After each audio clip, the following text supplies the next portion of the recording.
In 1939, in fascist Italy, Guido is a young Italian Jewish man who arrives to work in the city of Arezzo, in Tuscany, where his uncle Eliseo works in the restaurant of a hotel.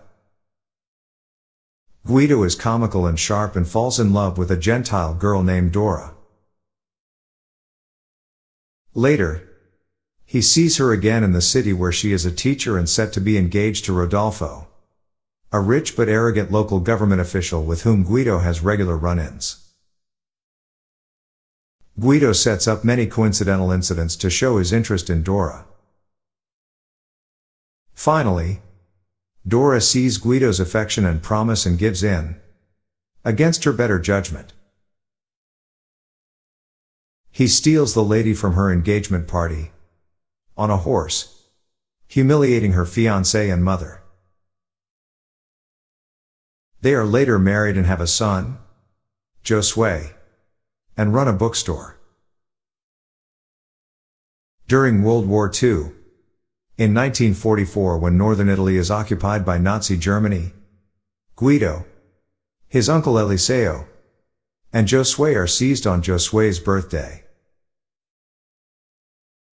They and many other Jews are forced onto a train and taken to a concentration camp.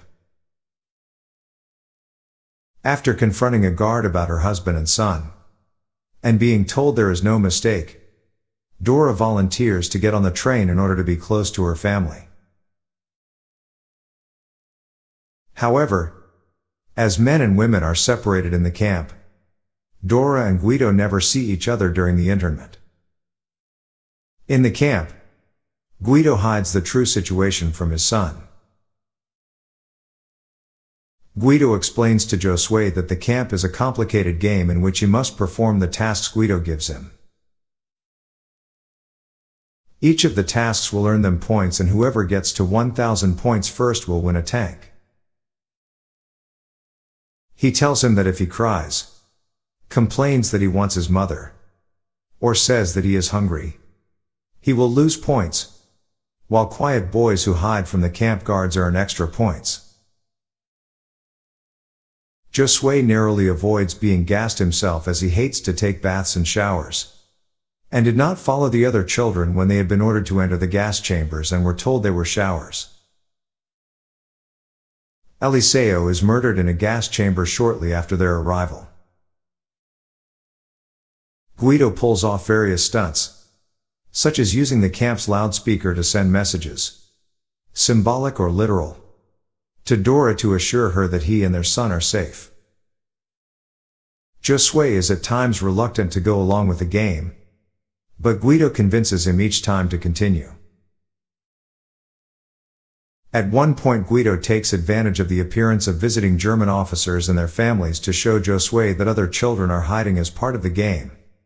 And he also takes advantage of a German nanny thinking Giosué is one of her charges in order to feed him as Guido serves the German officers.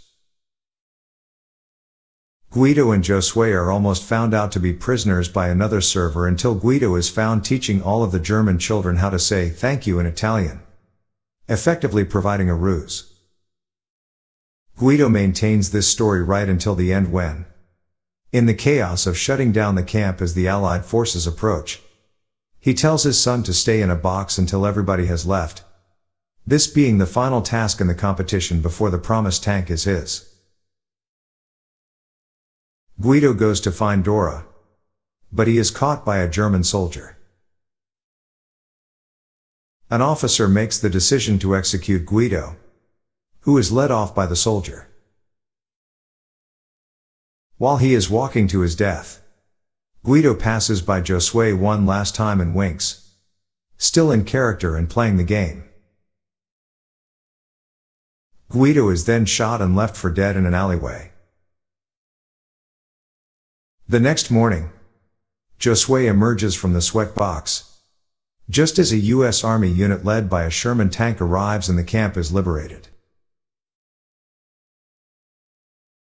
Giosué is overjoyed about winning the game, unaware that his father is dead, thinking that he won the tank, and an American soldier allows Giosué to ride on the tank. While traveling to safety, Giosué soon spots Dora in the procession leaving the camp and reunites with his mother. While the young Giosué excitedly tells his mother about how he had won a tank, just as his father had promised, the adult Giosué, in an overheard monologue, reminisces on the sacrifices his father made for him and his story.